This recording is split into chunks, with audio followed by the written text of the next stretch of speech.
Voltamos com o Centro Maravilha e agora a gente vai conferir um pouco mais da nossa visita ao Centro Cultural dos Correios. Aqui na exposição do Hiper tem um projeto educativo onde quem vem com as crianças, com escolas, tem a oportunidade de ver a exposição de uma outra maneira e através dos ensinamentos. Eu estou com a Perla. Perla faz parte do projeto educativo, né, Perla? E eu queria saber como é feito esse projeto e qual é a abordagem que vocês fazem junto com as crianças, junto com as escolas. Bom, essa exposição aqui, A Mão Livre de Luiz Carlos Ripper, ela tem uma proposta educativa, uma proposta pedagógica. Tanto que isso aqui é uma tese de doutorado, né? Então, ela foi feita, inclusive, por alunos da Unirio, então ela é toda voltada para a parte educativa. Então, o Ripper também, ele gostava muito da aula, ele era um professor, né? Como é que funciona isso? Como é que nós trabalhamos? Antes da exposição estar aqui, como vocês estão vendo, lá, quando a exposição ainda vai ser montada, a gente vem aqui, a gente se encontra com a pessoa que vai montar a exposição, a gente se encontra com a autora da exposição, com a idealizadora da exposição, a gente bola, quer dizer, a gente aprende sobre a exposição, a gente vem aqui, ela passa com a gente passo a passo, a gente recebe catálogo, a gente aprende, a gente estuda, aprende, para poder ensinar, você tem que saber a matéria, né? Então a gente aprende bastante a matéria da exposição, e quando a gente termina, quer dizer, quando a gente já sabe um pouquinho da coisa, aí a gente está pronta para receber os alunos, né? Então, a gente vai nas escolas, a gente liga para as escolas, a gente agenda as escolas, traz as crianças aqui. Quando as crianças chegam aqui, a gente passa para elas o nosso aprendizado. A gente fala sobre o autor da obra, a gente fala o que é cada sala, a gente fala o que é cada quadro, a gente fala o que é cada trecho de filme, aonde ele atuava, o que ele fazia, o que o autor, o que essa exposição é para a ótica educativa. E depois que termina, a gente faz um trabalho com as crianças. Às vezes não dá tempo, porque às vezes é correria, mas tem uma salinha ali do educativo, do programa educativo, que a gente faz um trabalho com as crianças, um trabalho todo voltado para essa exposição, todo voltado sobre o que nós aprendemos nessa exposição, sobre o que nós podemos ensinar. Então, tem criança que faz desenho, tem criança que faz textura, tem criança que faz outras abordagens, então a gente faz várias coisas. Então, antes da gente estar aqui, a gente estuda, se reúne, aprende sobre, para depois estar aqui.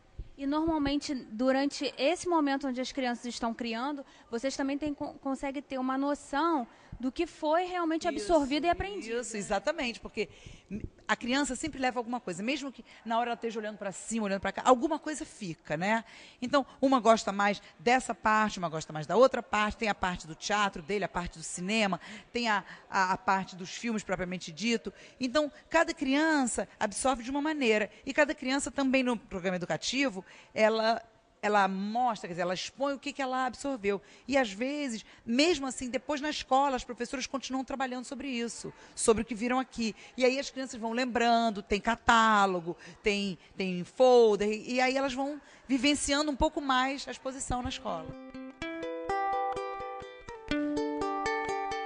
I wish I was strong enough to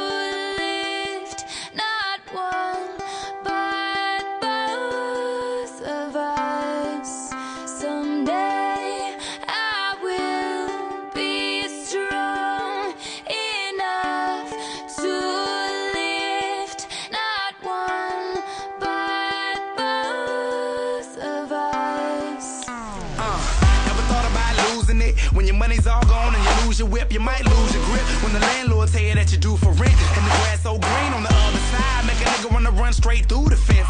Open up the fridge about 20 times but still can't find no food in it. That's foolishness.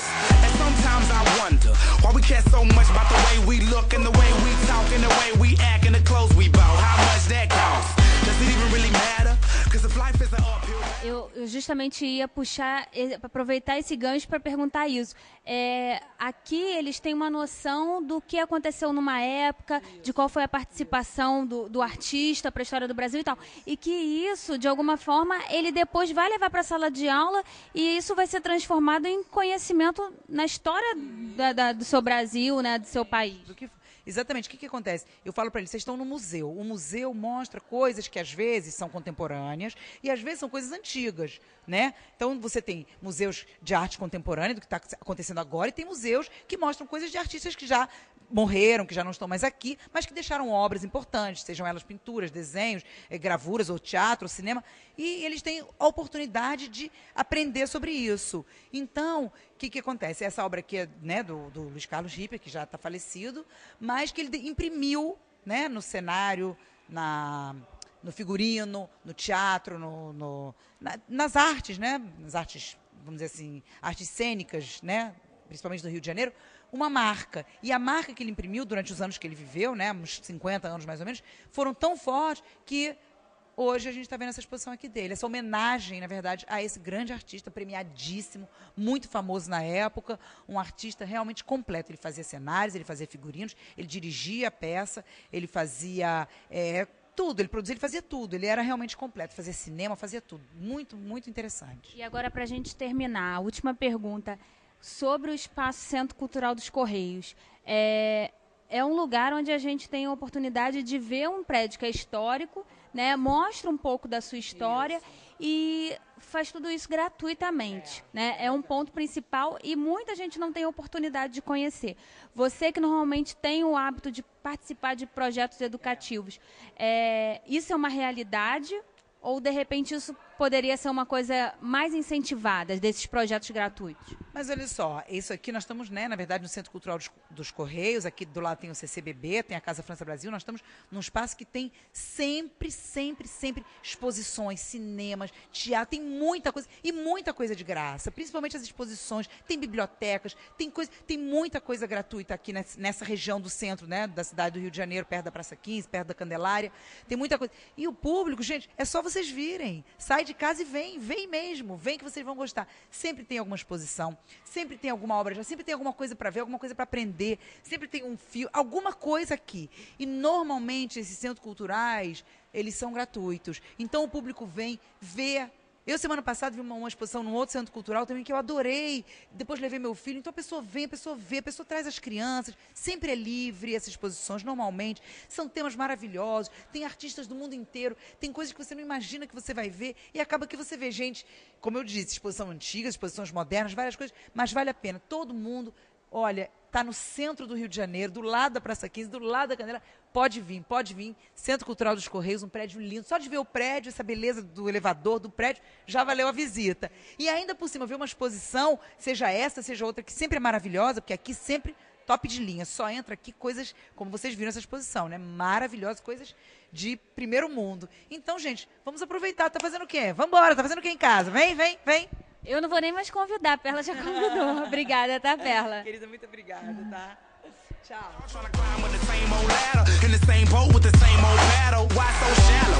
I'm just asking, what's the pattern to the madness? Everybody in the #1 draft pick. Most of us ain't Hollywood actors, but if it's all for one and one for all, then maybe one day we all could ball. Do it one time for the underdogs. Sincerely yours, I'm one of y'all. I wish I was strong enough to lift not one but both of us.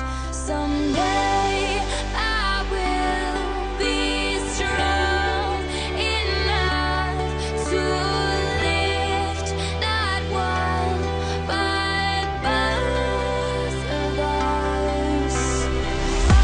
I can feel your pain, I can feel your struggle. You just wanna live, but everything's so low that you could drown in the puddle. That's why I gotta hold us up, yeah, hold us up. For all the times no one ever spoke for us. So every single time that they play this song, you can say that that's what Bobby Ray wrote for us. When the tides get too high. Nós estamos aqui com a Lídia. A Lídia é curadora responsável pela exposição do Ripper aqui no Centro Cultural dos Correios. E a gente vai fazer um passeio pela exposição como um todo e ela vai contando um pouquinho qual foi a abordagem que ela quis passar, quais foram as histórias e um pouquinho de cada espaço, de cada sala que está aqui dentro, para vocês conhecerem também. Lídia, principal, assim, para a gente começar, a ideia do Ripper e essa exposição aqui no Centro Cultural dos Correios, como é que veio essa ideia? Bom, essa ideia, ela é fruto, eu sou cenógrafa também, trabalhei com ele nos anos 70, sempre tive muito interesse em conhecer cada vez mais a obra dele e dou aula na universidade. Num certo momento, o acervo pessoal dele veio através de uma orientanda minha, a Heloísa Lira, e nós fizemos um projeto para trabalhar o acervo pessoal dele, que é uma parte de todo o acervo total, porque tem coisas na FUNAT, em outros lugares, em arquivos pessoais.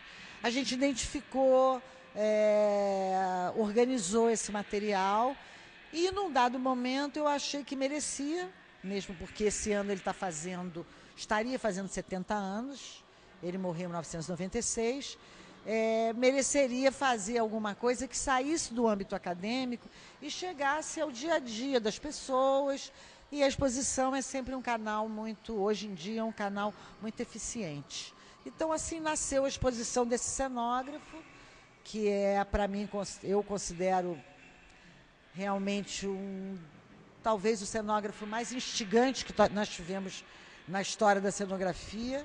Um diretor de arte que trabalhou em cinema e em teatro simultaneamente, a gente não tinha isso naquela época, e um investigador, um experimentador, uma figura muito rara, né? Aqui dentro dessa parte aqui na exposição, a gente tem as cenas correndo e o tempo passando. É um pouco também da gente ter um resgate da história e do que a gente viveu, né, em cada década e em cada época, não é verdade? Aqui a gente tem a linha do tempo, uma linha do tempo que normalmente a gente não vê, porque é um grande filme em movimento, onde a gente tenta, já que as pessoas não conhecem quem são os cenógrafos, porque o cenógrafo está sempre atrás dos bastidores, embora ele tenha sido diretor também de teatro, fez muitos espetáculos, era importante para a gente fazer uma apresentação geral de toda a obra dele, como tem aqui, mas não descolando a obra dele de uma realidade que ele viveu e acompanhou o golpe militar, né? Ele produz ao longo dos anos 60, ao longo dos anos 70, os anos 80, foram anos muito difíceis para o Brasil, nós sabemos disso. Então, o contexto histórico é apresentado. Eu acho que vale a pena a gente dar uma olhada, porque é um objeto mais bonito do que eu, muito mais interessante, né? A gente tem um trabalho de expografia muito intenso, porque ele era um cenógrafo e nós queríamos fazer uma exposição cenográfica que tivesse como objetivo fundamental revelar a obra dele como desenhista também. A exposição chama A Mão Livre, de Luiz Carlos Ripper. As pessoas não conhecem o processo de trabalho, tudo que envolve as etapas anteriores para você poder chegar ao resultado de uma cena teatral, né?